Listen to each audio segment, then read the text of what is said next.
In the booth, we are back and back with a bang because there's going to be a lot more coming right now. And the first guest we have in this new series is on going to be on UFC 302. It is Bassil Hafez. And actually, Bassil Hafez, I never know like when it's an Arabic name whether I should go with the original or like the bastardized version for the global Yeah, audience, right. but I'm yeah, cool with either. You can call me but Bassil, but I mean, no one else can call me Bassil. Bassil. Not many people can pronounce it except for, Arabic speakers for the most part. So That's actually my brother's name too, Bassil. get out of here. That's a Yeah, great name, bro. I yeah, love it. I have a yeah, cousin yeah, named yeah. Bassil as well. It's me and my cousin are the only Bassils in our family. Yeah, because you are originally Syrian Egyptian, but born in the U.S. Is that correct? Yes, sir. Yeah. Father's from Yeah. Cairo, Egypt, and mother's from Damascus, Syria. Well, I'll say it. Damash and the Qahira. Qahira Dimashq. There we go. Yeah, we'll get into that in a little bit too. But like, very few people are gonna come into their second UFC fight with more confidence than you, because of the circumstances of the last fight. It was 4 days notice, right? When you fought Jack Della Maddalena, who's currently ranked fifth in the welterweight division, and you gave him his toughest fight so far. So far, so that a lot of people thought you won that, Definitely. and that was on no camp. So you must feel very confident going into this one right now. Yeah, I'm super excited, man. I'm finally grateful to be living my dream, signed to the UFC, and I get a full camp and a guy who's Mickey, who's a game opponent. So I'm super excited, Mhm. man. I'm grateful to be here. Definitely kind of like had to take my licks in the first fight with 3 days, 30-pound weight cut, no camp, and I earned my place, and now I just have to continue to earn it. Every fight is your chance to earn your spot, and you have the ability to lose it just as fast as you could earn it. Exactly, and back then it was in the Apex. Now, two things like because now you're in an arena, and the thing about the Apex is like how was that experience for you? Because even in on the regional scene and everything, you're used to having a crowd, like a bigger crowd at least. So how was that for you as a first fight? It wasn't bad actually. I think it gets a lot more hate than it deserves. I actually enjoyed the Apex. There's a small crowd there, of usually families and people that are from the fighters or from buy the tickets to the event that go. It's like a very small amount, but I enjoyed the Apex. I really liked it. It was cool being in the UFC's facility, having the PI right there is a huge plus as well. Everything that the Apex and the PI provide, it's a one-stop shop kind of thing. So I really enjoyed it. I don't mind. Like to me, the cameras and the lights and the being in the UFC is all the pressure. I don't really care if there's a crowd or not. It's cool to be fighting in front of a crowd, but Mhm. yeah, I enjoyed the Apex. I look forward to fighting there again and hopefully T-Mobile Arena one day and more arenas. I'm the kind of guy where I really don't care where the fight's at. I just want to get in there and do my job. And so if the fight, Mhm. if the cage is sitting in the air and it's being sat like what's the word I'm looking for? Hot air balloon. If it's being held up by hot air balloons in the middle of the air and there's Yeah. no crowd, I don't care. And if it's on the moon, if it's at the sphere, doesn't matter where it's at. I'm going to perform the same exact way, and I still have the hype behind me, so I don't need to hype myself up with the crowd. The crowd brings that too sometimes, and without a crowd as Yeah. well, I still will fight just as hard. I should ask you this after as well because I mean, I feel like this crowd's gonna show out. Like they're gonna, yeah. And you're Hope not the so, first man. fight of the Hope so, night. bro. Like you're like near the later part of the early prelims. So like there's gonna be a few more people there. So let's see how it carries you out because you came in full energy last time, and that I got exhausted watching that. To be honest with you, like, Yeah, I but mean, it's gonna be cool, yeah. man. I hope I have my people making noise. I know he's gonna have a lot of people making noise. I definitely a lot of people were like, "Damn, you're lucky you get to be early and then relax." I'm like, "Nah, I mean, like, I've had all the pressure towards the latter half of my career being main events or co-main events, and then by Mm, debut, I was elevated to co-main event on a fight night. Uh, that was televised on ESPN, so I kinda like I don't mind fighting later as well as it's better it's a chance of earning a bonus based off your performance, so I'm gonna do my best to try and earn it, 3rd fight in the card, mhm. but regardless of how many people are in the building, I'm gonna have all the energy, and I'm gonna be ready to go come fight night. Yeah, that is an interesting thing because I also manage a couple of fighters, and a lot of them like there's UFC veterans. There's people that have fought main events. A lot of them now request me to not get the main events. They're like, I want to be the first fight and out. Like, I guess there's a different people see it in a different way, I guess right? if you love Yeah. what you do, then you if you love what you do and you get used to like I've already gotten used to the pressure. I've had all the pressure on me before and I love what I Mhm. do. So to me it's like why wouldn't you want to be the main event or co-main event? Why wouldn't you want to be the main thing, the one that people come to see and they stick around to watch? Obviously, fighting Yeah. early is a little less pressure, but I don't care about all that, man. I'd rather fight later, to be honest, because Mhm. the UFC doesn't. Maybe when you're in the regional scene, they make you show up early, then you have to wait there for hours, and it's like, yeah, I get that. Yeah. I understand that. But the UFC does a really good job of making sure they don't do that to the fighters. So wherever you're fighting in the card, they bring you in at a certain time, they shuttle you in, Mhm. they get you ready, they have it all prepped the right way. So you're waiting. Like my wait time when I was co-main event for that fight with JDM was like very minimal. I got there, I got wrapped. It was like as if I fought third Mm. was the feeling. Like I Yeah, fought because you just show up later. That's yeah. yeah, they Yeah. just let you show up later, and it Yeah. makes sense because then there's less people in the warm-up room. But the UFC's the Yeah. best organization in the world for a reason. They make it so that it's not a sloppy thing in the background. As it's not, whatever you see on the TV and how well they put it out there, it follows in the back end as well. And so they know what they're doing, and they make sure the fighters aren't Mhm. sitting there for hours and bored and losing their adrenaline dump. And no, it was Yeah. good, man. I got in there, I got wrapped up, I warmed up, and I fought. And I didn't really Mhm. even got to pay it. Like the event, I remember I was back at the hotel when the event was on TV, like the fight started, and I'm not usually used to that. Usually, the locals, you're there in the back waiting, and then the event starts. And so they do a good job of it. And regardless, I know I trust them with when they're going to bring me in. So I just rather be later, man. I want that pressure's already there, and so Yeah. I want to be seen by the most eyes because I believe I have the ability to impress the most eyes. Exactly. Exactly. And well, so based off of that, because like that performance against JDM was amazing. What did you learn about yourself in that one that'll carry over to this fight against Mickey Gall? Uh, I learned a lot about myself, my confidence, my chin, the fact that I could go 3 rounds with one of the best guys in the world with no camp. It made me. I mean, obviously, I trained as hard as I can for this camp, and it's probably the best camp I've had.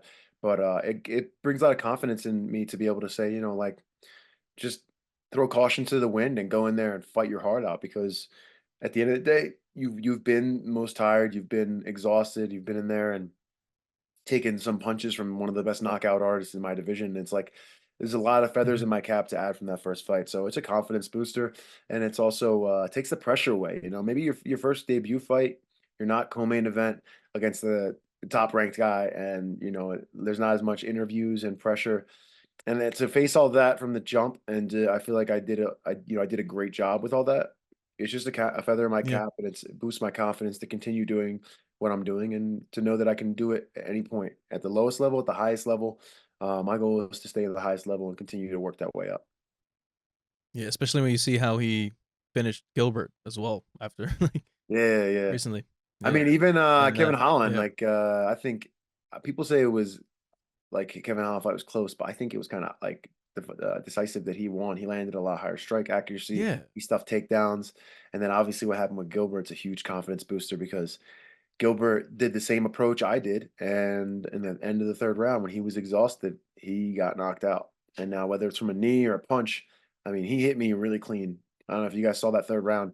He hit me clean several times, body and face, and like punches that Mhm. literally have knocked out majority of the guys in the division that he fought. So, other than Kevin Holland, so uh, it's definitely a confidence booster, and it's a wake up call to myself that I am as good as I believe I am, and I just have to continue to improve. And I know that I could be a champion one day or fight for the belt one day, and that's the goal. To me, it feels like it does put you in a bit of a dilemma now mentally for me if I put myself in your shoes because essentially the first time you're going in there and everyone is probably expecting you to lose. You're the guy nobody know like nobody in the UFC at least who's watches UFC knows yet. You're fighting the top guy that they're saying will fight for a title at some point. So there's no pressure. You're kind of like fighting in. You're going in there, doing your thing. You fight hard.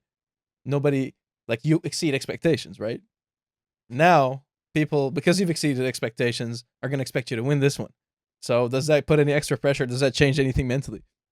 Yeah, I definitely. That's actually a really true concept that a lot of people Yeah. underestimated. I've had that concept in my mind, but that was beginning of camp, and I've overcome that. I mean, as long as I go out there and I fight like how I know I can, I know that I can beat majority guys in the world. And so yeah, you can't get caught up in, "Oh, I did so good against JDM, and so that means I have to be amazing against Mickey and finish him in 1 minute," and it's like, that's not the way MMA works. Every fight is different. Every person Mhm. gets better each fight. Some guys go into fights with injuries, that they didn't go in with other fights, and some guys can catch on to your game plan and be able to stifle you a little more. And so I'm expecting this to be a tougher fight. You know, it's always like sometimes you do better on the first try at something, the second try you always usually do worse, but sometimes you end up Mhm. doing better. So for me, it's just I'm gonna go in there and do what I know I can do, and as long as I do that, I believe I will beat Mickey and I will be victorious on fight night. And so I'm just reiterating that to myself, not letting myself fall into the hype of MMA math. And look, Mickey's a tough guy. He's been out for 2 years. Some people think, oh, 2 years is it's gonna be means to come back rusty and this and that. And it's like that's not always true because I can't. I was out for 2 years. I was out for a year and a half. By the time I fought Mhm. again, well, a year and a half of, of injuries and surgeries, and then 6 months of recovery. And 2 years total, I was out, and I came back better than I looked before I, had gotten injured. So some Mhm. people get better in the time off, some people don't. I'm preparing for Mickey. I'm preparing for the best Mickey Gall, preparing for him that he got better from his last fight. That he's been doing Myanmar Thai neck workouts so that he doesn't get knocked out. I'm preparing for all that, and so I don't care if the fight goes all 3 rounds or the fight goes, 1 round. I would like to finish him early and get my hand raised and earn a bonus. And if I don't, I'll be there in his face and be ready for all 3 rounds. That's what I trained for, and that's what I plan on doing. I know that I will be able to out cardio and outlast him in the later rounds, and I'm just ready to fight my heart out until the bell rings. Love it, love it. Well, yeah. So because he's pretty seasoned, you can say like he's not too many fights, but like he's had a lot of UFC fights, and He's fought a lot of top guys too. Like he fought Mike Perry, he yeah, fought Alex yeah. Morono, and maybe not obviously he didn't win those, but they didn't finish him. And so yeah, he got caught by Mike Malott. He got knocked out by Diego Sanchez. I believe I have more power than both of those gentlemen. And that's where some of the confidence goes in what I can do. But I've also beat Mickey in a grappling match like 11 years ago. Wow, And so that's okay. yeah, a lot of people don't know that, but I beat him in a Grappler's Quest Absolute Finals match for a belt, and I know how he feels. And look, I know he's gotten better, but I've gotten better. I think I've gotten tremendously better. So at the end of the day, I just treat it like I could be facing a JDM version every time I go in the cage. That was the hardest fight I ever had. Actually, him, JDM, and Evan Cuts. I'll give Evan Cuts credit. He was the one of the toughest fights that I ever had when I had the first fight with him. And so I've been through 5 round wars where I, had to push it all the way to the end. And I feel like I'm in better shape than any of those fights. And so this is only 3 rounds. My goal is to be exhausted by the end of those 3 rounds. And hopefully it doesn't go all three, but we'll see. And I'll be ready if it does. So is by the way, if the video's a little bit laggy, it's fine. The No, you're good. It's okay. audio's I good. noticed that earlier, but I was like, eh. Yeah, it's a thing where the use the phone as a webcam, and then it's dependent on the connection, whatever it is. But anyway, um, I was gonna ask you. So, like now, are there any parts of your training or certain things you drill differently just because of the like, or things you have to emphasize more in training because you're at this level now, and considering the first experience you've had, the first taste you've had of it? No, I mean, I think I'm doing the right things, and I showed that with my last regional title fight grab, and I showed that with JDM fight. The biggest thing, I just improved my cardio. I got to make sure. Mm. My biggest weakness is if I'm not in shape for a fight. That's really the worst way. I feel I'm first degree black belt in Brazilian Jiu-Jitsu under Ricardo Miglioris, who is one of the best in the world.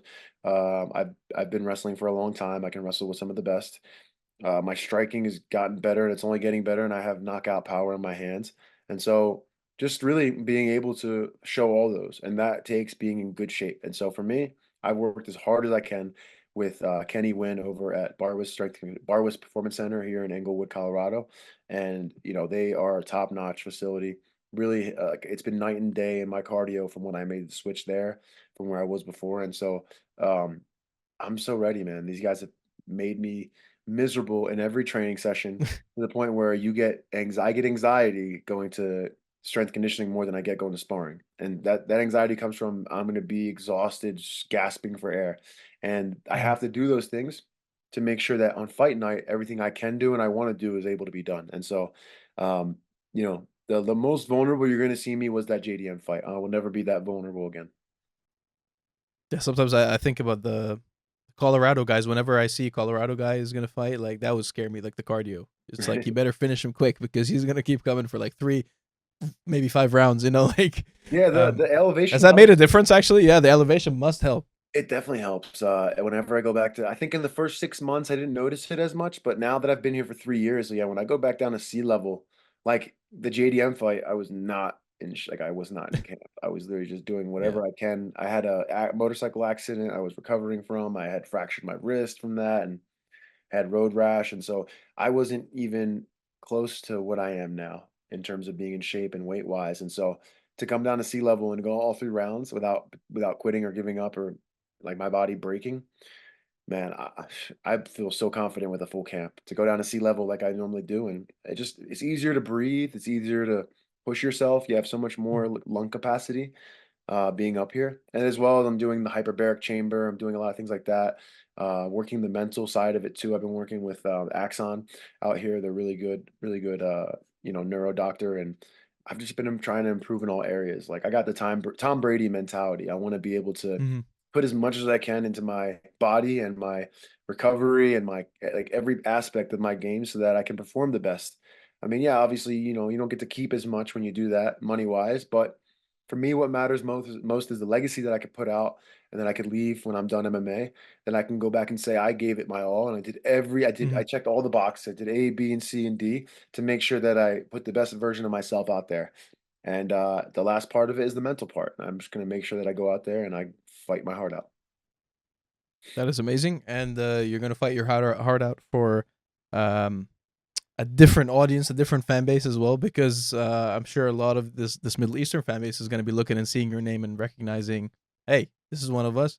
Um, Inshallah, man. I there's hope I can one, get more. I feel like I inshallah. have a very minimal Middle Eastern fan base. I have more of like, sorry, Yeah, I just realized it's delayed and then I didn't really know you were done. I'm just gonna lower the quality for a second, and that should help. I think. Let me do that for a second, so Yeah. things might look. My goal is to capture the Middle East audience, and I don't think I've even touched the tip of it. I've really just been Mhm. like capturing American Middle Eastern people, like kind of like how I grew up, and I love that. Like that's kind of like my goal is to capture my fan base that is like kind of how I grew up. Grew up with a Muslim family and Americanized, so it's like a mix of the two. And there's always that clash of you don't know what to do or how to live growing up because you have the American lifestyle and then you have the Islamic lifestyle, and so Yeah. I really want to capture that audience because I feel like I fight for them. That's the kind of guy I am. I grew up that way, and I want to be the guy that they can follow and watch and be a fan of. But I also want to capture my Middle Eastern audience because I am big on my culture. My Arabic is Mhm. آه شوي شوي مو منيح كتير بس لازم أحسن شوي إذا بحكي عربي أكتر. Like I get better with it as I Yeah. speak. But you know, I was born in America and I do want to go You need to overseas and practice it. Like travel. you need to just speak it on a daily basis, and that's the best way to learn That's languages. tough. Is And at when I least lived in Philly, it yeah, was easier, right? Because I have all my cousins and I have yeah. everyone around. But living out here, it's like the only time I get to speak it because everyone out here is كلهم أمريكان, كلهم بيدهم. So it's like harder, and there's no one that speaks Arabic, and there is, but I just don't have Yeah. the connection with that audience out here. So all my friends out here are American English speaking people, and so the only time I speak Arabic is with my cousins, and even then we mostly speak English. So it's something where I need to start doing it more. I need to call my aunts and uncles and have more conversations with them and stop being lazy on it. And inshallah, I want to travel overseas to Egypt and Syria, and be able to see them and just stay time over there and get my Arabic better, get more into my culture. Yeah. American culture is taking away your native culture, your indigenous culture, and I'm not a fan of that. Always. Yeah. I mean, yeah, I'll share this clip with a couple of people, and it's gonna be shared. It's gonna be shared. People Inshallah, just have bro. to know, like, oh, these guys are coming up, and that's the thing, because there's also a lot of casual like audiences over there that'll only be watching the main cards and stuff like that. So, in Yeah. due time, I'm gonna in due have my time. family in Egypt watching for sure. I talked to them. Hopefully, they'll Yeah. be set up in one big room and they'll all have it streaming. And afterwards, I do want to go to Egypt and visit because like all my dad's side is all over there. Like not one part of my Yeah. dad's side family is in America. Only one of my dad's first cousins is in Ottawa, Canada. That's the closest I have to my dad's side. So it's been a long time. I haven't gone to Cairo in 22 years because of American expenses and life, and it's not so easy Yeah. to travel. And a passport maybe wasn't good at times, but now I'm at a point where I can go. Hopefully, after this fight, I can go visit my family and friends and really start to get the Egyptian fan base. And there's a lot of Syrians over there too, so I can get try and bring all the Middle East into MMA and get them fans of the UFC, and I can be their dark horse. I mean, as far as Syria, like, you would be the first and the only one, as far as I know. Yeah. So that's a big that's like an edge in branding, in my opinion. That's something I look at. Like managers look at that. Like, oh, okay, we can sell this. There's something here that we can build up. You know, Yeah, that but too, and also like at the same, yeah.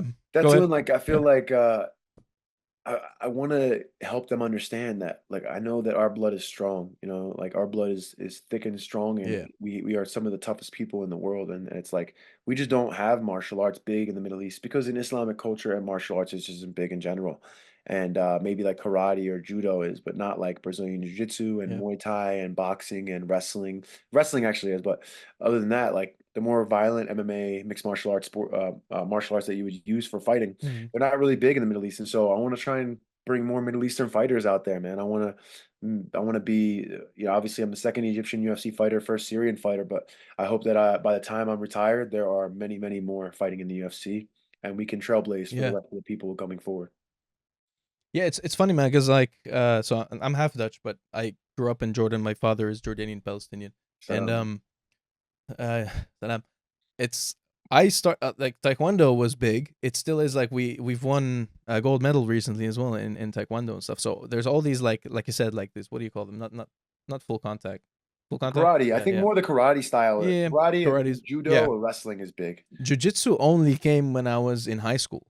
That's when it was introduced into the country. People just started doing it.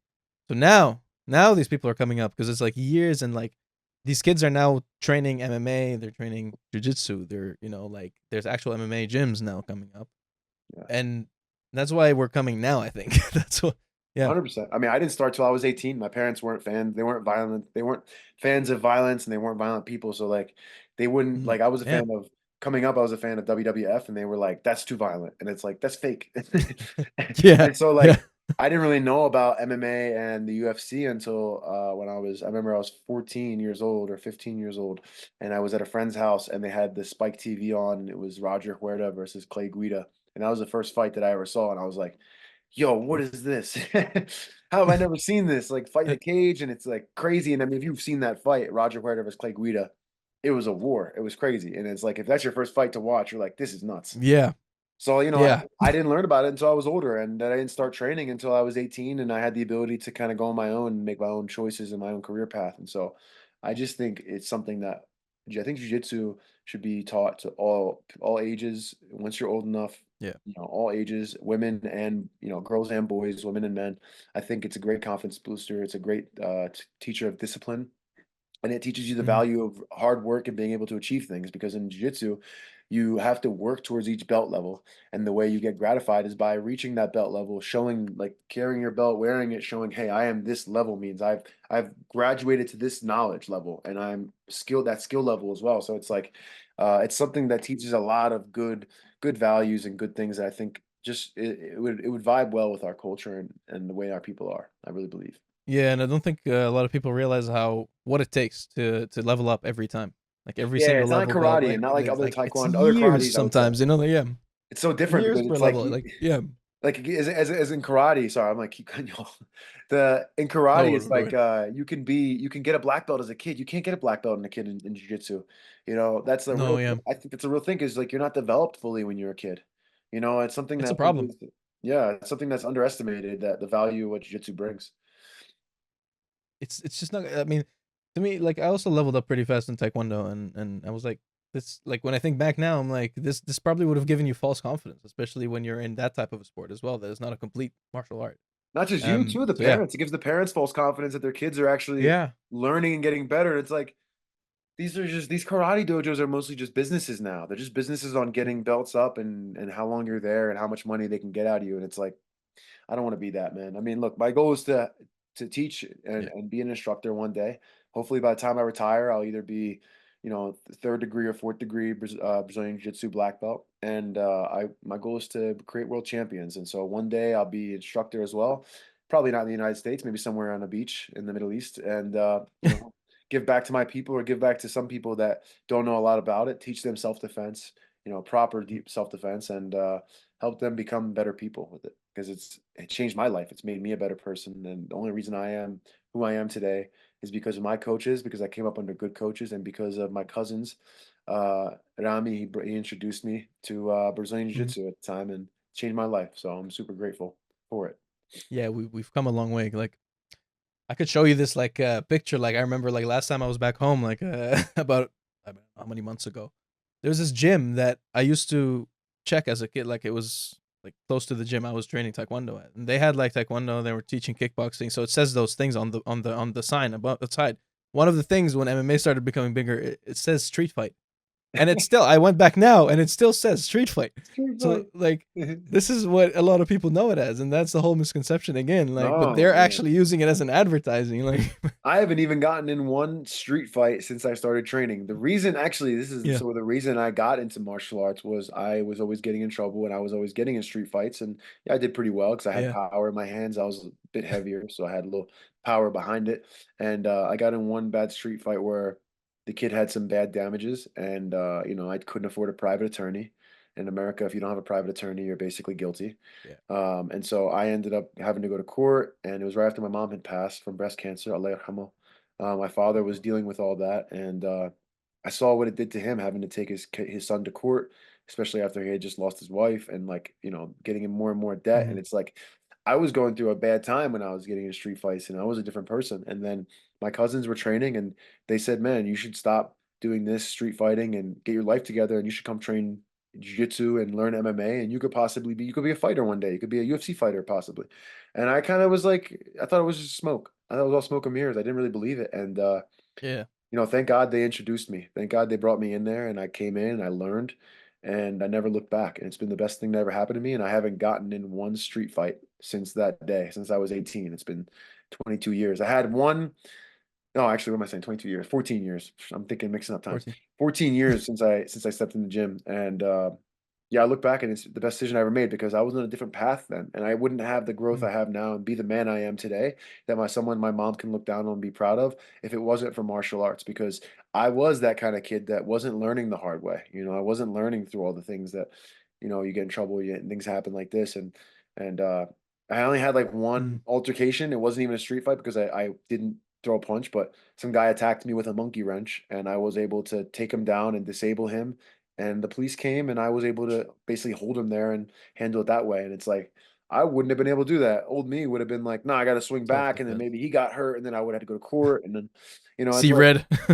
One of yeah, those. so many negative things that come out Yeah, come yeah, out of it. yeah, But yeah. knowing martial arts and knowing how to defend myself, it gave me the strength and the ability and the confidence to handle the situation right, know how to handle it. And I think that's something every man should know and every woman should know, to know how to handle Mhm. yourself in these situations, because life is dangerous and your life could end like that. And definitely keeps you holding that value. Just gives you life discipline as well. I mean, Yeah, you mentioned facts. something interesting. You said Facts. you wanted your mom to look down and be proud of you. But was that something that you were thinking about at the time as well when you started the martial arts as well, or like No, maybe subconsciously? well, actually, so what made made this switch and start training was literally I was, with my dad. I used to smoke cigarettes for a little bit. I smoked a pack a day. Mm. I was That's really typical Arab smoking. behavior, by the way. That's like Yeah, I'm typical telling Arab you. behavior, smoking cigarettes and Yeah. algila and everything and drinking chai. Mhm. And so I was like doing the normal stupid stuff, and I was smoking cigarettes, and my parents were super against that. Like they would have beat the crap out of me growing up. And I remember like, I felt bad making my father, because it was like, obviously I just lost my mother and my dad was going through his own problems, and then like we were in a lot of debt Mm, because, anyone that goes through cancer or sickness knows that this country beats you down, doesn't help you when you're in that situation. And so you end up more and more in debt, and always ends up falling on the kids. So when they end up passing, all the debt goes to the kids. And if they don't resolve it, then their credit's destroyed. And it's a really messed up way of living here, but it's the way the United States is and the way America is. And so I remember when my mom had passed and he was taking me and driving me down to court and going with me. And I remember just feeling bad making him do it. And I remember one day I lit up a cigarette. I just kind of like reached a F it kind of like mentality. yeah. And I Like you lit up almost a wanted to get cigarette. caught. Like, Yeah, I lit up a cigarette in front of him. And he looked at me yeah, and didn't even have the energy to yell at me or fight with me over it. And I remember like thinking like, what the hell is wrong with me? And I just was like, I need to change my shit. Like, it was like a mixture of a yeah. couple things that made me realize like now I'm breaking my father down. As much as I was a bad kid growing up, and I would make my mother deal with it. My father now has to deal with it, and it's like he doesn't deserve this. And then I remember I was with my cousin Bassil one time, and it was the last cigarette I ever smoked. We were talking, and I wasn't addicted. I would just do it out of habit. And I would bum a cigarette off of him. I bummed this Marlboro Red. It's the last cigarette I smoked, I had it in my hand. I didn't finish it. We were talking, and he goes, "Man, you keep telling me you're gonna quit, but you keep now you're bumming cigarettes all the time, and you're just still smoking." And I'm like, Yeah. "Yeah, I don't know. It's just a habit." He's like, "Well, then what's the point of doing it?" He said something like more along the lines of, "You have control over it, and it's not a habit, then you should be able to stop just like that." And I was like, "Yeah, bro, you're right." And then I was like, "I don't need this shit." And halfway through the cigarette, which anyone who smokes, you don't want to waste a single cigarette. People put the cigarette out and save it, and then they'll light it back up. And so I literally threw it out. I stepped on it. It was the last cigarette I ever smoked. And then since that day, I haven't touched one. But it was something I had a problem with, and it was part of the time Yeah. when I was like deciding to get into training too. And I remember like my father, he had lung cancer twice. Allah yarhamo, he passed away as well from lung cancer. He smoked his whole life. Wow, that's And crazy. Yeah. yeah, so my mom super healthy, really they're both great people, but my mom super healthy, always donate to charity, always stay away from unhealthy foods and like the model person that you would think you want to live like. And she had gotten breast cancer her whole life, and she got it first. She was she was stage 3 or stage 4, and then she had a mastectomy, then a double mastectomy, and then she was in remission for about a year and a half, 2 years, and then it came back, and she was stage 4 for 4 years. She was a fighter, man. Stage 4 for 4 years. She was terminal, and she would go every day to chemo and radiation in the morning at like 7 a.m. and then go work a 12-hour shift at the pizza shop with my father. And so it was kind of like where I modeled my work ethic from. Like if they could do everything they Mhm. did for us, like there's no reason why I can't be resilient and fight through all the negative things that might have happened. And even losing my parents, I know that they would, if they when they've had losses, they lost their parents, they still found a reason to provide for their kids and make a better life. They didn't let negative things bring them down. And when my father had told me he got lung cancer the second time, so first time he got it, he's smoking a cigarette in the hospital bed after the doctor tells him that he After didn't it's need oh it. my god. Yeah, he just got the piece removed from his lung, and he's like, that was Yeah. my father. He was hard headed. He didn't care. He Yeah. was a good person, but he would do what he wanted to do. And so the second time when it came back was right after, it was like a year after my mom had passed, a couple years after my mom had passed. And within like 8 months, he had passed away. And I remember when he told me about it, I remember I crushed his cigarettes up, and I had already quit at that time. But I remember I crushed his cigarettes up, and he still would go buy them. And I was like, man, I'm never touching a cigarette again. I never want to like put my loved ones through that. It's like to get cancer Mhm. one way without being healthy and doing everything you can. That's different. But to create it and then not be able to control that you're now dying from something you kind of brought on is like it's the worst kind of Yeah. guilt. And I know he felt guilt because he didn't want to smoke, but he kind of was, at that point where he's like, he's older and he didn't care. He's gonna do what he wants. And so Well, at some I point he haven't was gone hurting back you since with then. it then, in a What's sense, that? like at some point it's like he's hurting you with it, in a sense, Yeah, because you're gonna without have to deal with the realizing it. And it's consequences as well. he Yeah. doesn't realize Yeah, he's he doing it. wouldn't be near. Yeah. It's so Yeah. yeah, he doesn't realize he's doing it. And it's one of those things where, I know if he could go back, he probably would do things different. Or maybe, he would be hard headed still and not want to change anything. Middle Eastern dads, bro. They don't Yeah. say I love you a lot, and they're very hard headed. Yeah. Yeah. Yeah. But it was That's how it is, man.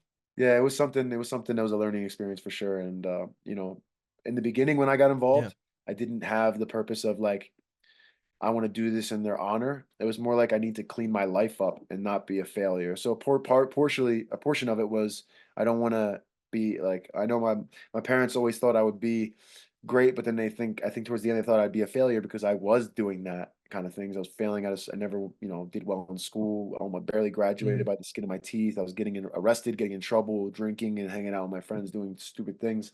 And at first it was like yeah, I gotta make sure that I become something. Otherwise, I'm letting my parents down. And then, now it's become I fight and try to become the best person I can, best man I can, overall, because I know that would make them proud, and I want to be someone that they would Mhm. be happy to show off as a son. And so that's kind of what it's shifted as. It started as I want to not be a failure in life because I know Yeah. I'd let them down. To now it's I want to be the best person I can be to continue to make them proud.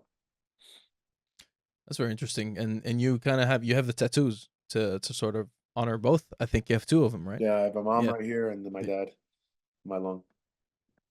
do you ever think about that, like while you're like before a fight, like those tattoos and the significance of it, and you know?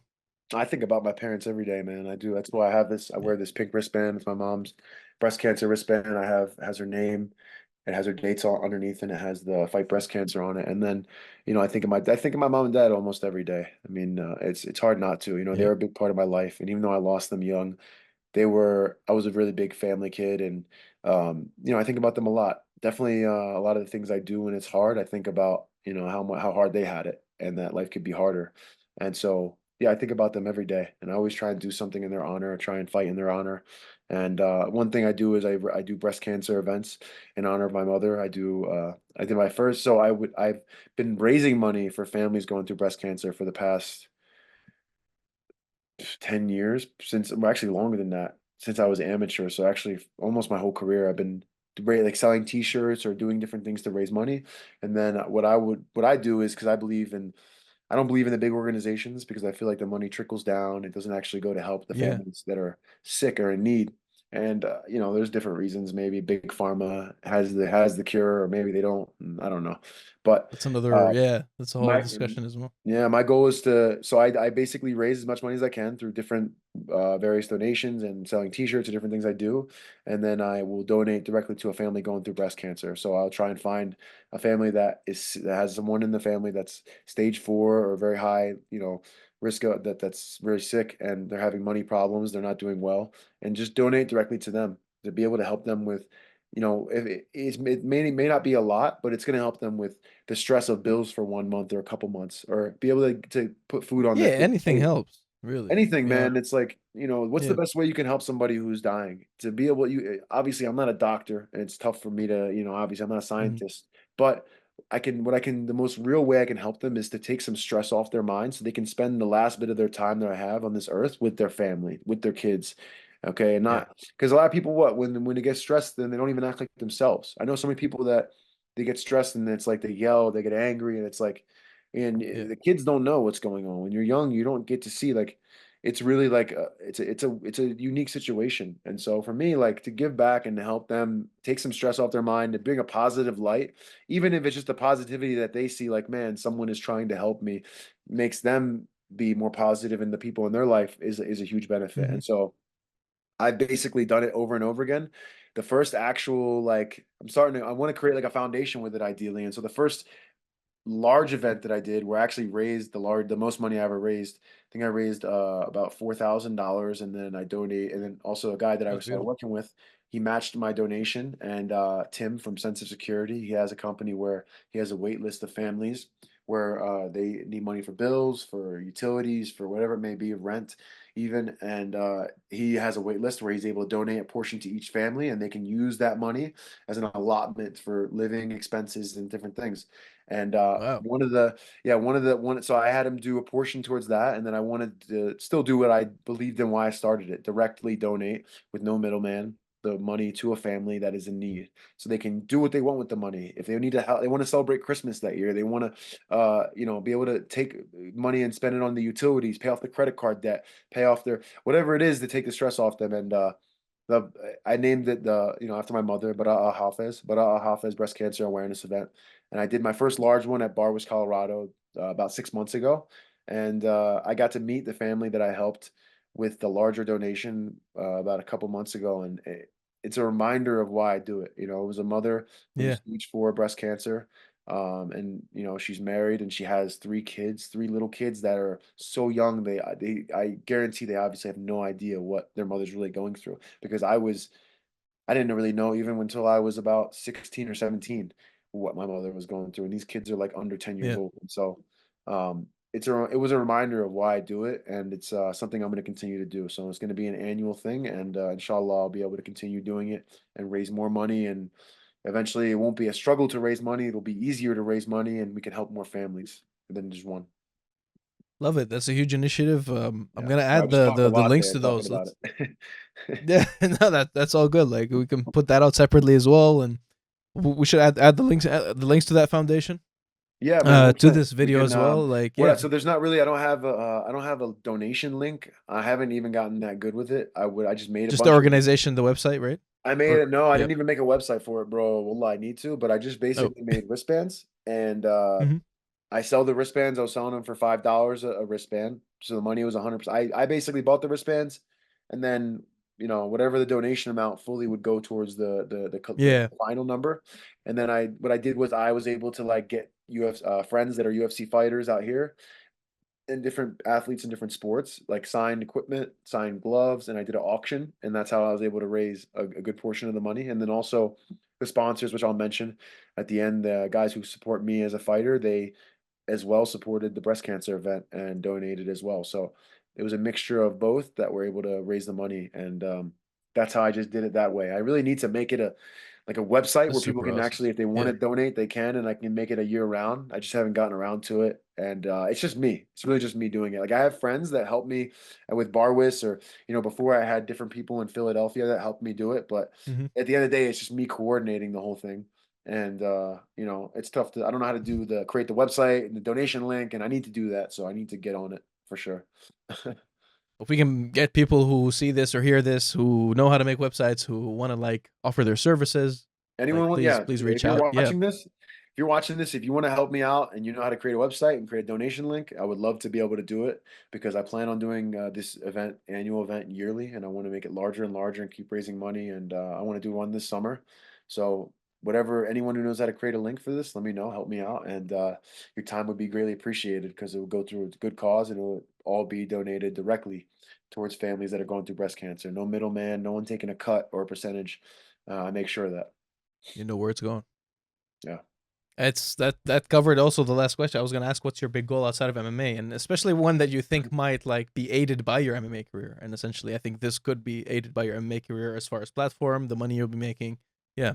Yeah, I mean that my goal from MMA is to be able to do the things that I'm passionate about freely without worry and stress and debt. So, if I can, from my MMA career, be able to open up a gym one day and train people and create world champions, and my career funded that through my name, notoriety, or through the money to be able to open a gym and move somewhere and do that, amazing. And same thing, if the MMA career funds the foundation that I want to start, where I can actually help families that are sick and going through cancer, then that's another thing. So those are the main two things that I really care about that I hope I get from MMA, is that I hope I can do those without stress by the end of my career. Love it, love it. Well, I will continue by giving you a couple of the fan questions that I picked out, Okay, yeah, and still, then we can wrap it up. And I yeah. appreciate it. This is a great interview, by the way, Yeah, I and appreciate you having me, bro. hopefully Sorry, I we know can both I help each rambled other. a little bit on some things, and it's like I'm trying to structure it without talking too much because I know some people's attention span, like mine, is. No, it's all good. It goes as long as it goes, and I think the clips will do well. Hopefully, we can put out clips that can help the foundation as well at some point. So, For sure, man. yeah, Appreciate anytime you you need again those, giving me the let me platform. know. Of course, no problem. Um, Here we go. Jermaine3 says Pennsylvania or PA is Pennsylvania, yeah, or New Jersey. Oh, Who has the better Pennsylvania. I'm from fighter? Philadelphia. Philadelphia. So I Yeah, guess I'm he from means Philadelphia, Philadelphia. I right? moved to Denver about 3 years ago, but I'm born and raised Yeah. Philadelphia area in Philadelphia. So let's have a look. It's Philadelphia or New Jersey? Who has the better fighters? So Philadelphia is in Pennsylvania, and Yeah. New Yeah. Jersey, I don't know, Jersey. I would say in history, it's hard to argue with Jersey's fighters because they're some of the best of all time, but I'm gonna say Mhm. Philly because we have some of the best right now Nice. I love that. in boxing Uh, and in MMA. We had Rocky. Come on, you can't. True. We have You do have Sylvester that's. I Stallone, always think the about the the the the best fake running scene, the boxer of all runs. time. The best fake boxer who bred a lot of real boxers on his mentality, I guess, Yeah, on his me too. character. I live off the Rocky mentality, man. I hear any Rocky Yeah, soundtrack song and I get hyped up instantly. 100%. Yeah. Yeah, okay, nothing beats that. Uh, Shadi Al Omari UFC thoughts on Bilal versus Leon. I think it means prediction. So Yeah. I'm excited, man. Bilal finally got the yeah, title shot he deserved. Well, I think a lot of people yeah, thought it was the Palestine connection and the Israel are holding him back or something, but yeah. I'm Even though happy. like Dana's never about that stuff, he's like he says that. I'm like, come But it's on, not, man. it's Like, bigger than Dana. I don't think Dana is that kind of yeah, guy. I think Dana's just a blue no, collar, genuine dude that worked his way up, and he has to look after yeah, himself. he never brings politics into it. That's But in why I general, was like, he I just think it's deserves it. Yeah, larger. Yeah, I think it's larger than Dana because it's a big company that's owned by like a company it's owned by a right. group that's on the stock market. So it's kind of Mm-hmm. deeper than people realize. And so, Mm, but for that yeah, fight, I believe Bilal, if he shows up like he did with the Sean Brady fight, I believe he can finish or submit Leon Edwards. And so, inshallah, I got Bilal. but I could see how Yeah. Leon Edwards could win because he's such a high level striker, and he's Yeah. gotten better with each fight. But I'm gonna go with Bilal for that fight by either decision. Sadly, I know I don't say Bilal by decision. Everyone hates the decision. That is the joke always, like, or the running joke is I like he only know, wins by but it's decision. like in reality, I really could Yeah. see him actually winning by decision. I could see him Of dominating, course. wrestling Yeah. him, Yeah. and taking down Leon. I don't see him knocking Yeah. Leon out, just because Leon's striking is so good. I don't know Yeah. if Bilal's jiu-jitsu is good enough to submit Leon, but I think Bilal has the toughness and the durability to beat him all 5 rounds. Yeah, yeah. It's like the Vicente Luque fight. Like that also was a 5-round decision as well, but it was super dominant. It was that dominant that yeah, there was no question. Yeah, 100%. Yeah. No, no, no. Okay. Well, this one it's funny. I'm at Shalabi Interiors. Did you fight in the streets? What's the biggest difference you realized between street fighting and pro fighting when you started training? Yeah, I used to fight in the street the whole time. And watch the beginning of this podcast, and you'll understand what got Yeah. me into MMA. Yeah.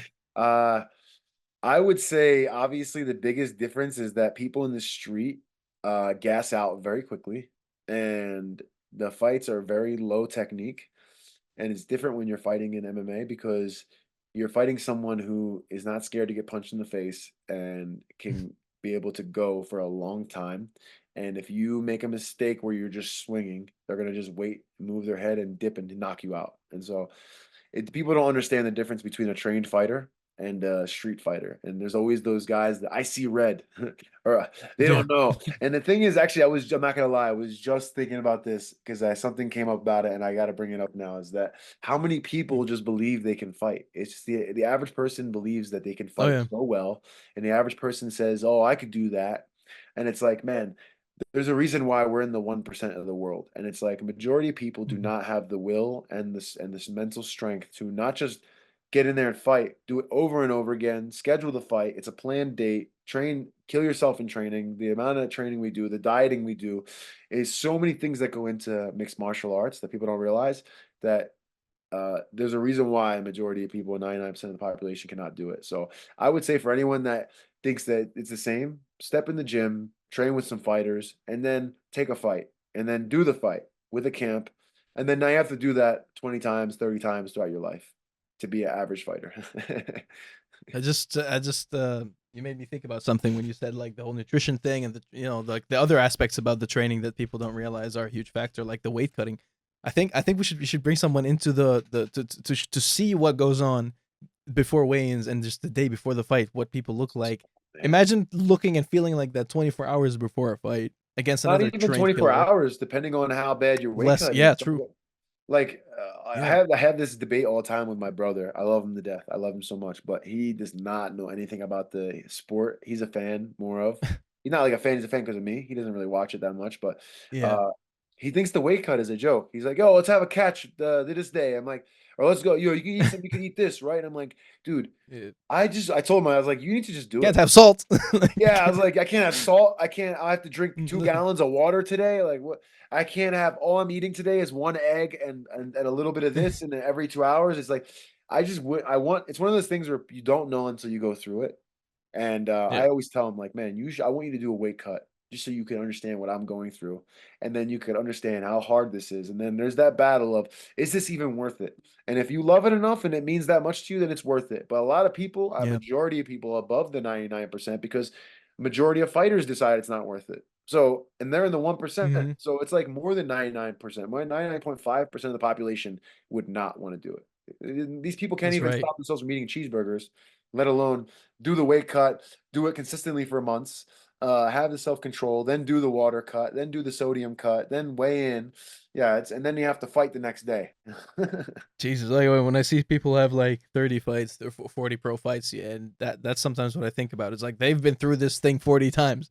And even in their amateur career, they've been through this like how many times? It's like this is crazy. Like every time Becomes a every time life. you see it, even as a fighter, I think every time you see it, you're like, this is insane. Like yeah. It When you see becomes your someone life. wrapped It up in the becomes your life. towels and their arms are going numb and yeah. Yeah, I mean, like Yeah. getting out of the tub too fast, and then you are out cold, and then Yeah. you wake up, you're on the ground. I know fighters that have gotten knocked out and concussed themselves from that. So there you go. With everything we do going into the fight, you could also not make it to the fight. I know guys. How many times we hear about fighters that Yeah. They get sickness. There was one recently with Yeah. William Gomez. Couldn't even make it to the fight. And it's like people Yeah. don't take any of this into aspect of like there's so much self-discipline more than other sports. Like I hear NFL players talk about, oh, before the game I have 5 bowls of pasta and a 20-ounce Sprite.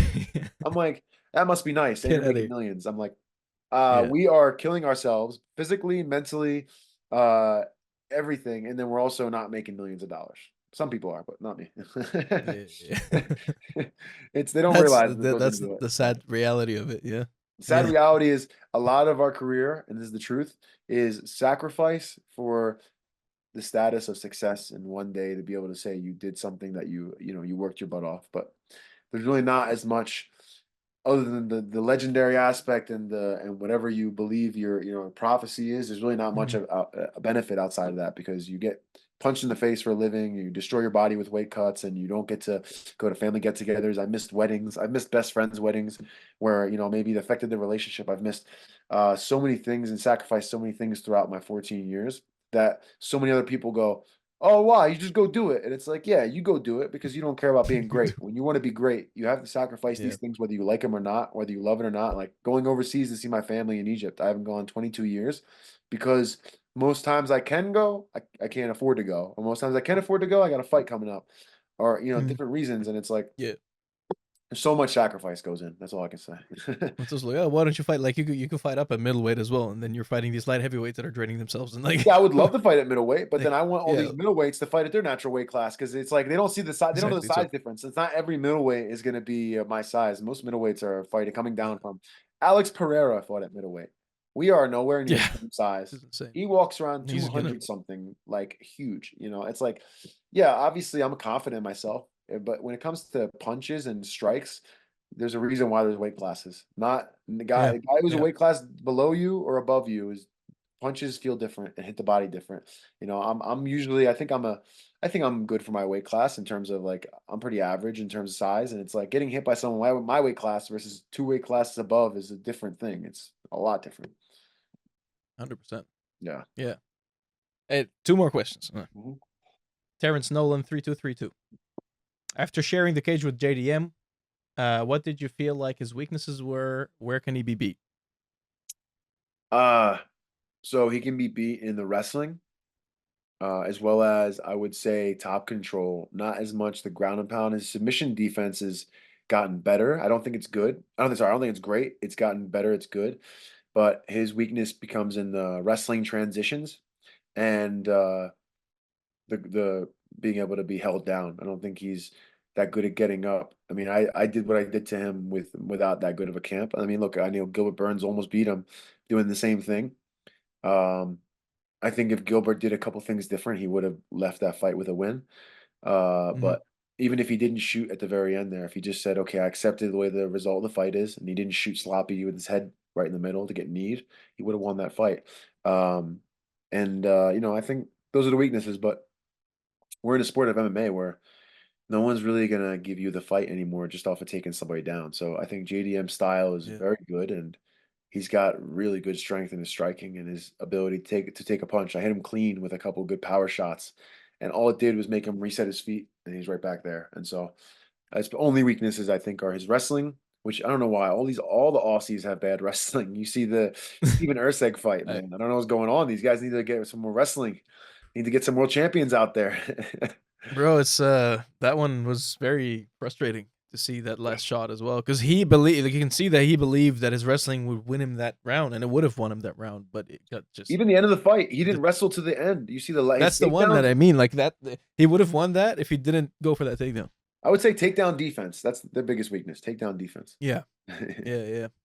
I guess train everything in Australia and then take your wrestling to Dagestan and Or then just bring somebody out there, train. get some wrestling, get some top level wrestling Yeah. defenses. Some coaches to help you with that because yeah, that's his biggest weakness. His only weakness. I think his jitsu is well, I think I'm a high level. I don't think his jitsu is that bad, but I'm a first degree black belt, and I'm really confident in my level. I mean, I've competed against some of the best Yeah. guys in the world, like Gordon Ryan and Jason Rao, and even a lot of Danaher guys, and so I'm confident in my jiu-jitsu. I think I'm a high level. I'm not saying Gil Burns isn't, but I would like to go against Gil Mhm. Burns. That'd be cool to see who's better in the ground and even a grappling Hey. match. Even though he's a legend, I think he's a BJJ legend. No disrespect to him, but Yeah, I think yeah. Yeah, I think that's a difference. I would love that fight. That could be done. And the last one is a One simple. day. Sabi Jirani, what is your favorite Arab food? Shawarma. I love Shawarma. shawarma, man. I mean, there's so many good ones, Man. man.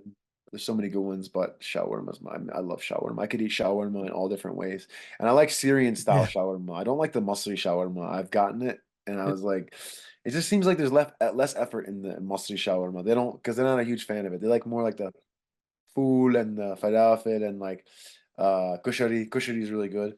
They like more things like that, but yeah, Syrian shawarma. I could eat that every day with with a big tub of toom that I could just dip in. yes, that's the. That's My what I'm brother thinking about Bassil is actually now. actually Like gonna be. I haven't had Yeah. shawarma in so long, man. I'm like I'm going to North Oh Jersey. man, I'm so There's a sorry. lot of good Actually, I shawarma just spots realized there. the mistake I'm making right now. But By asking, I'm making a big mistake asking you this question right now. oh, you're It's good, just man. gonna I be in think your head. about food every day. I'm a fat kid at heart. Yeah, I'm gonna look like yeah, DC when my yeah. career's over. I swear. I'm gonna be rounder than I am tall.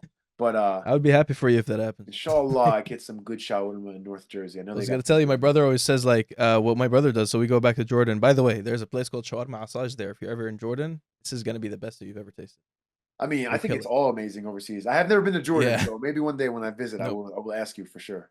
But I like all Bro, of that. for I think sure. Jordanian shawarma is closer to Syrian style shawarma. You guys use a flat Yeah, bread. so like all the Syrian and Jordanian food's very similar.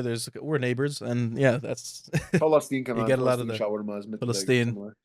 Yeah. Yeah, the Crescent. What do you call the Levantine countries? That's All the Levantine, yeah. yeah, they all have the very similar But then style. That's Lebanon my is gonna favorite claim style. all of it. What's Yeah. that?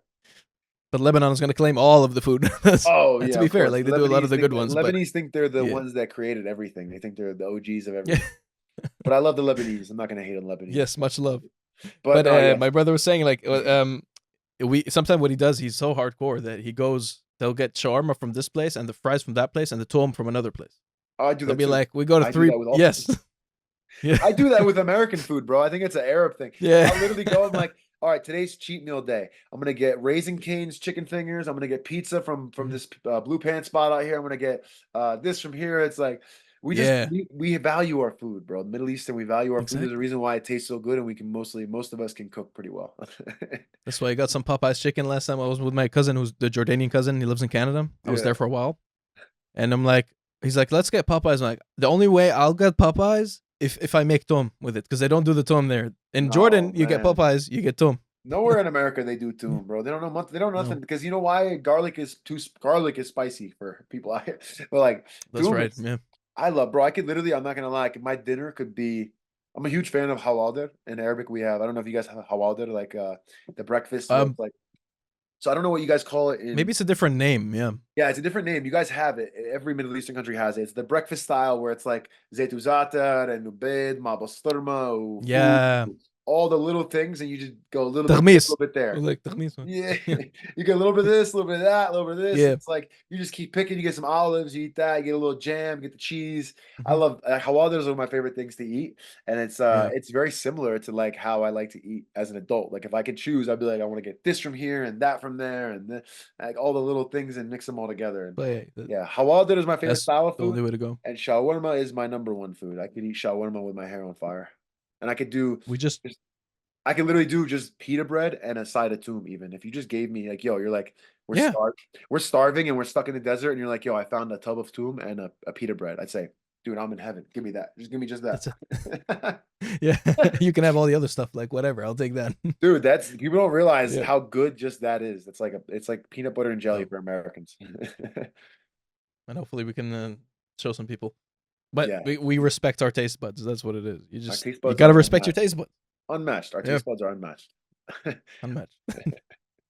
All right, Basil. Hey, thank you so much, man. This was a great interview. Wish you the best of luck. We'll be rooting for you, Thank you, and bro. I appreciate we'll you be in having me touch. again. Thank you so much. It's not Nick, bro. How do you say your real name? Nicola. Nicola is Nicole like, yeah, that's my my Kona? grandpa's name. The palace. That's Nicola. Nichona. I'd actually never heard the Middle Nicola. Eastern That's version of like Nick. Nicola, like Nicola, but like in the Arabic way. So that's my because we're actually Christian Arabs, and Okay. that's my Palestinian grandfather's name as well. So I was named after him. Yeah. One of my favorite Arabs in the East Coast, my buddy Gabby, he owns Cafe La Mode. He's Christian Arab Mhm. as well, and he's like one of my favorite people, man. If you're ever in Philadelphia, You have to check out Cafe La Mode. It's some of the Lamode. best food, man. He does a lot of Middle Easterns. It's like Middle Eastern French style, like a mix of the two. Oh, And yeah. dude, it's I can't wait to get back and eat that place. He's the man's the big makes the it's a breakfast brunch spot, and everything there on the whole menu is delectable. I can't wait. I'll be seeing the pictures for sure then. Oh Of yeah, I'm posting. I'm yeah. gonna go there. I'm gonna be doing Uh, foodie pics everywhere I go in Philly. they gotta sponsor you. Do they sponsor you? They They do gotta sponsor sponsor you. me. They do sponsor me. So that's Okay, that's also a good. plug to my sponsor, but I also just have been eating his food every time I go back. And even when I Mhm. lived in Philadelphia, I was there weekly. So anyone in Philadelphia that's listening to this, if they don't know about It, the ones that do know, they know. The OGs know how good that place is, Cafe La Mode. And if you haven't tried it yet, make Cafe La Mode your number one spot for breakfast, lunch in Philadelphia.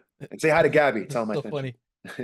We'll do. This Yeah. is just funny. Like to end, like I just want to say, like the last Arabic guest I had was Abdul Karim Salwadi. He's also in UFC now. He's the Yeah, yeah. Palestinian Muscly Jordanian one guy, as right? well. He's Oh Palestinian no, Abdul Jordanian Karim as well. Sawadi. Yeah. He's the one that No. fights at Oh, 45, right? the Egyptian guy is the heavyweight. Gets Yeah, but Khalid. no. 155 is Salwadi. Yeah, he's Oh, one I know who you're division below talking you. about. I know him. I He know just him. got through the contender series, and then We he fought. was winning his debut and got clipped.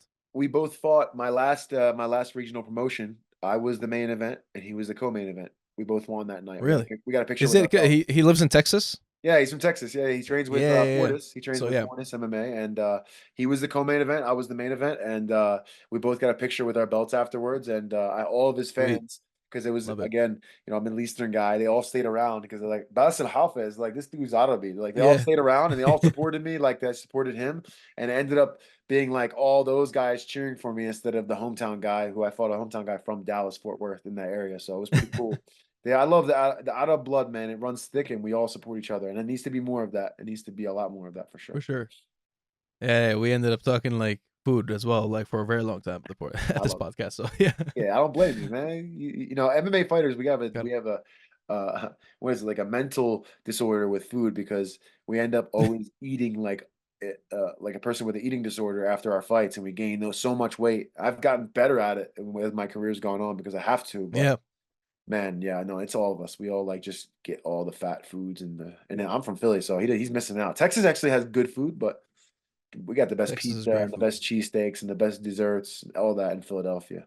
If you're ever out Oh, there, I'm you getting gotta let me hungry, man. I know. haven't even had dinner. I'm gonna have dinner now. Like, If you're ever out there, let me know, bro. I will show you the best yeah, spots. I got you. My definitely, brother, definitely. shout out to my brother, Westchester Pizza Cafe. He's got some of the best pizza on the East Coast. Dave Portnoy came out there and rated him a top rating, and But you worked there, right? It's a family business, was it? no, I didn't. So Or- my parents had a pizza shop growing up, and Hmm. then different things in life. They sold the family business we had. Then my dad got involved with another one after my mom had passed, and then my brother ended up taking that over when my dad passed, and he sold that. And then he was kind of like in a hiatus for a little bit. He was working for other restaurants and really trying to perfect his craft because I think he just always wanted to be. I didn't want to. He always wanted to stay in the restaurant business, and so he worked for other Hmm. like high level pizza spots that were more known, like fancier pizza. And I think it's kind of he's like created his recipes that he has now based off of those. And so I think his spot, Westchester Pizza Cafe, is the best pizza, some of the best food overall. He makes everything from his sauces from scratch. He roasts his own short rib for anything of the short rib stuff. He has really good pizza. Like I think the best pizza in the East Coast. So yeah, Yeah, my brother knows what he's doing. If you're ever out there, I'll show you that spot. all of them. All right, man. We'll definitely do. We'll do. We'll My be. man. I'll visit all the spots, and you'll visit my spots. Visit my cousin's spot in California as well. So if you're ever in California, let me know. I have someone who has the most authentic Arabic food I've tasted outside of Ooh, the I Middle East. love So that. I love yeah, that. Wait, are you he do you grew up live in with us. Jersey? Are you in Jersey? Where are you at No, right now? no, right now I'm in Amsterdam. You're in Amsterdam. But Oh, I so just you're got actually back from. overseas, overseas. I'm overseas. I spend several months a year in Vegas. So, but when Oh, I'm in my Vegas, man. like Heck last yeah. time when I went to Vegas, I was in California for a month and a half first. So, yep, If I ever go to Amsterdam with a guys trip, I will let you know for sure.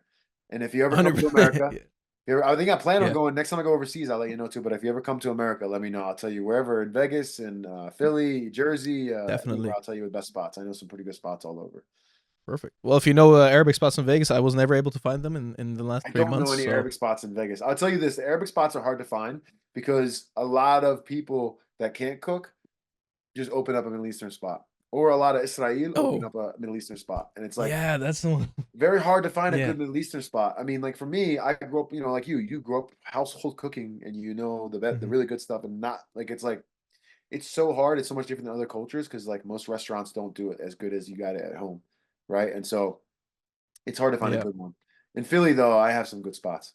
That's Perfect. where I'm from. Here, I don't know. I'm trying to figure them out still in Denver.